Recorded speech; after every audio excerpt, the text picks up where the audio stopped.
मेरी तरफ तो तमाम वीडियो देखने वाले अस्सलाम वालेकुम।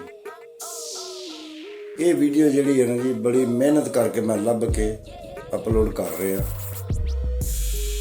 खान साहब जड़े ये साडे मुर्शिद भी ने, ये साडे कौम के लीडर भी ने। रब्बे करीम जब चाहता जदों चाहता जिस इंसान को चाहे चोरों कुतब बना दिंदा।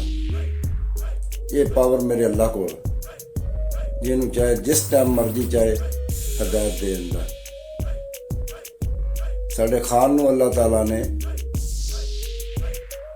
बड़ी हिदायत दी क्योंकि वो साडे नबी करीम सल्लल्लाहु अलैहि वसल्लम तो अलावा कोई जिक्र नहीं करता। और तुसीं उहदियां मुख्तलिफ तकरीरां सुनियां भी होणियां ते साडे नबी दा नाम लैंदा, हर जलसे साडे नबी दा नाम लैंदा और अल्लाह दा नाम लैंदा। साडे पुराने जिहड़े सियासतदान आ उन्होंने तो बिस्मिल्ला भी पूरी नहीं पढ़नी आती। ते दुनिया का चौथा लीडर है जिहड़ा पूरी दुनिया च मशहूर है, चौथे नंबर ते साडे खान साहब ने। और तालीम के लिहाज में तालीम के लिहाज नाल भी ये साडे सारे लीडरां चों आला तालीम हासिल करी इन्होंने, किसी चीज़ की कमी नहीं।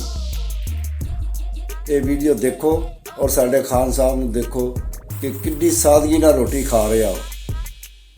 ये वीडियो तुसीं देखोगे मैं इहदा की दसां। ये चीज़ां असीं आम घरां च खांदे आ जिहड़ियां खा रहे आ।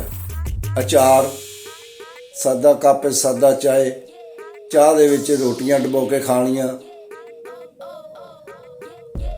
दाल नाल रोटी खानी, गोश्त पिया कोल नहीं खाई, दाल नाल रोटी खा रहा ते सादा रोटी तंदूर दी, कोई कुलचे नहीं, कोई कीमे वाले नान नहीं, कोई बिरयानी नहीं, कोई हरन का गोश्त नहीं, कुछ भी नहीं, सादा रोटी जो आम पाकिस्तानी खा रहा वो रोटी साडे खान साहब खा रहे ने।